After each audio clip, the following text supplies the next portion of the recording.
Thank you.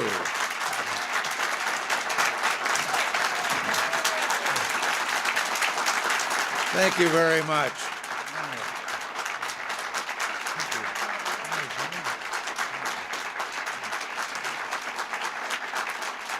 Please.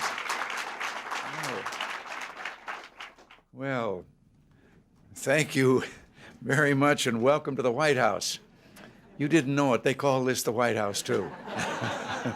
Don't know how it got that way, but a particular welcome to all of you. They say there's no friend like an old friend, and you here are some of our oldest. Now, wait a minute. That's not exactly the way to frame that. Some of you are the longest time friends. You were with us in '80, and many of you were with us in '76, and for the fellows in the press, that's 1976, not 1876. But we've been together for a long time and fighting for the same cause for a long time. Far back as we go, the cause that unites us goes back much further. It's a simple thing, really, as old as the ages, and as new as the hope in each morning's dawn. Call it the ideals of the Declaration of Independence, call it the principles of the Constitution, or call it the wisdom of the founders or of the prophets or the philosophers and the saints. Our stand is today what it's always been, for the enduring cause of the human spirit against all who would stifle or oppress it. Our stand is for freedom.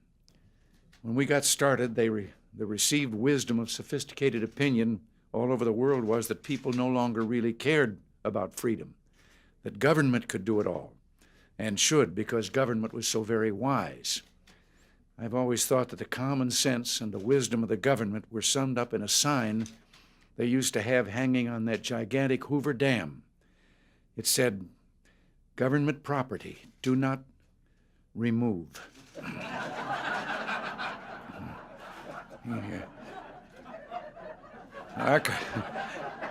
Archimedes said, "Show me the spot to stand and I will move the world." With our stand for freedom, we have moved the world. Today, big government is in retreat all over the world. We said lower taxes, fewer regulations, and more enterprise were the way to prosperity, and today America is in its 55th month of economic expansion, an expansion that's just a few months away from being the longest in our peacetime history. Yes, we said that the surest road to prosperity was to let the American people tune up the carburetor, fill up the tank, step on the gas of the greatest greatest engine, I should say, for beating poverty and building prosperity the world has ever known, the American free enterprise system. We said that the road to peace was through unquestioned American strength and through an America that nations throughout the world could and would respect. My favorite cartoon of the last few years was one right after we really began rebuilding our military, of two Russian generals, and one of them was saying to the other, "I liked the arms race better when we were the only ones in it." We said that in relations between the superpowers, it was time for realism. Nations don't distrust each other because they're armed. They're armed because they distrust each other. And we said that this realism was the first step, not toward controlling the growth of the number of arms, but of bringing about what all mankind prays for, real and verifiable reductions in the number of nuclear weapons. And we said that the tide of history was not the tide of oppression.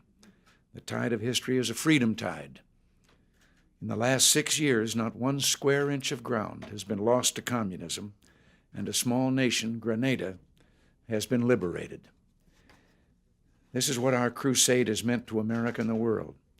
But let's be clear about one thing. All those who talk about lame ducks in the post-Reagan era are dead wrong. I can't help noticing that they're the same gurus whose mantra for the last 6 years has been, "This too shall pass." There will be no post-Reagan era, because there's been no Reagan era in the way those people mean it. This has been the era of the American people.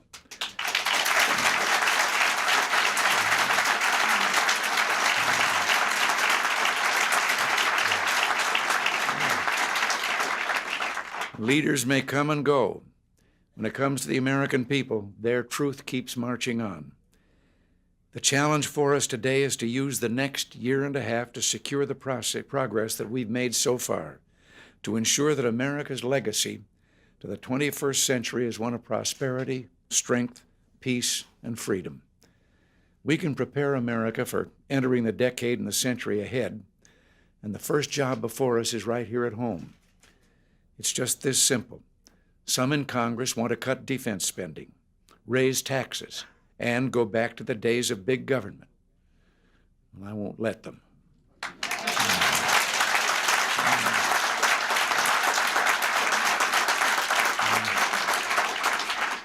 We fought long and hard to bring down the American people's tax rates. We worked for over 2 years to reform our antiquated tax system and to bring down the taxes families pay.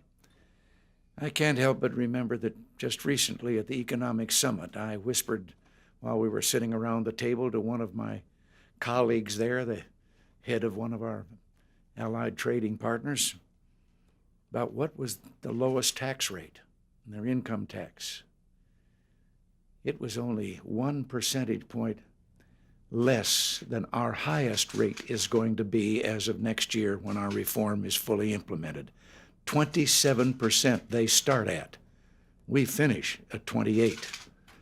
So, well, I know you've heard me say this before, but it bears repeating. I will veto any tax bill that reaches my desk.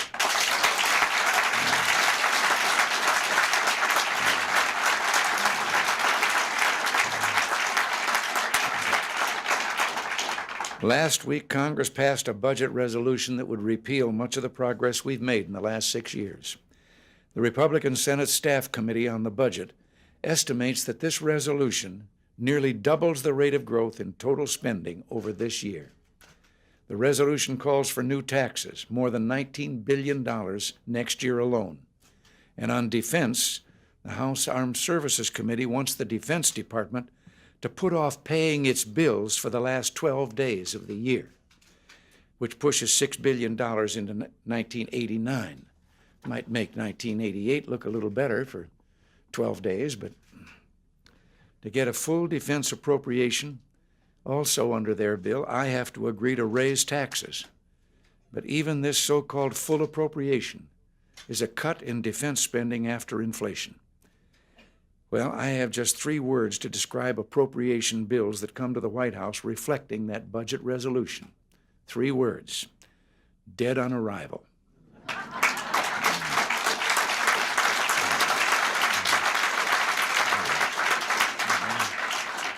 You know, the business I used to be in taught you to hear a good line, repeat it, and I heard that line up on the hill, but it was in a different context. In the months ahead, I'll be talking about how we can lock in and expand on the gains we've made in the last 6 years. I'll be talking about an economic Bill of Rights, including a line item veto and a balanced budget amendment to the Constitution.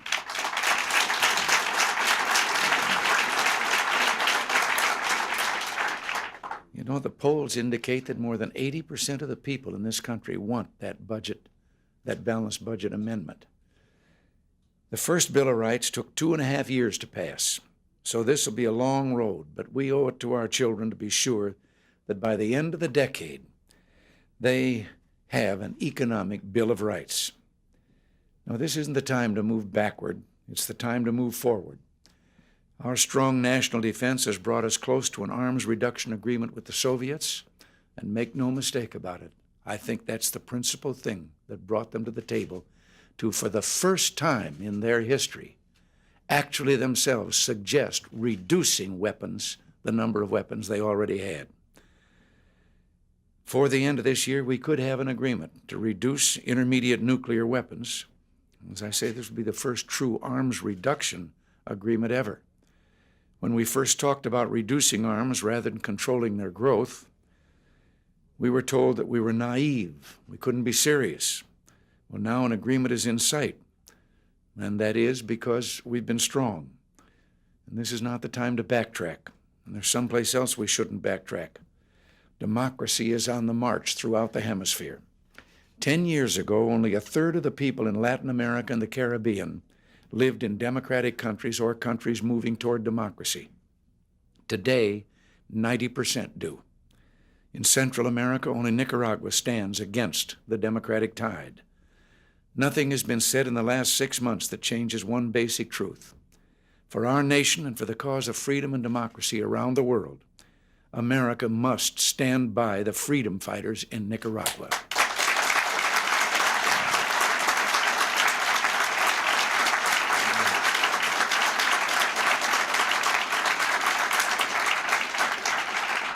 Our crusade has come so far, yet in the months ahead, we still have far to go. We must hold the White House in 1988. And let me just say, I don't plan to sit on the sidelines. I plan to campaign for our party's nominee next time around.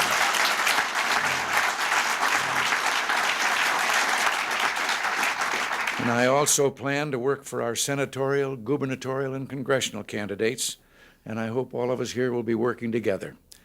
We should also remember how important seats in the state legislatures are to the future of the Congress. The state legislatures draw the lines for congressional districts. In 1984, we just about tied the popular vote for the House.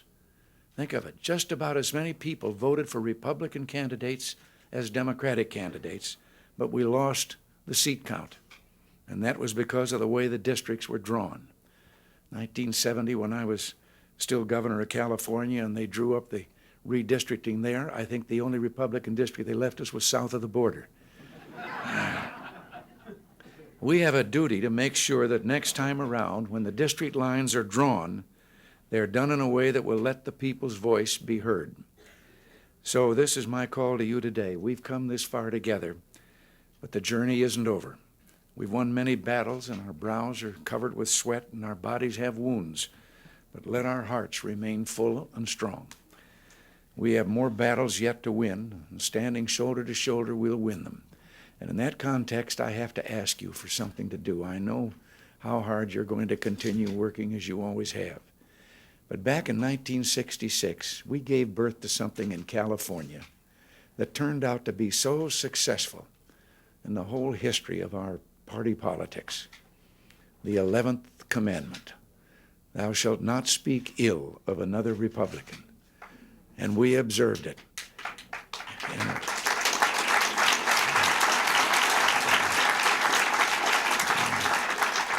And I think in California that year it was observed because the Federated Republican Women's Club passed a resolution in advance that they would support no candidate who had violated in the primaries the 11th commandment. And we all did observe it as candidates. I was a candidate myself. And somehow over the past years, we've begun to forget about that. And now we've got a number of candidates out there contesting with each other. It is up to all of us and other groups and organizations around to start doing what the Federated Women did and make sure that all of our candidates, even our own very favorite candidate, whoever he may be, must not violate that commandment. We must be ready so that when the election is over, without any blushing or hesitation, we can all come together in support of whoever was the nominee.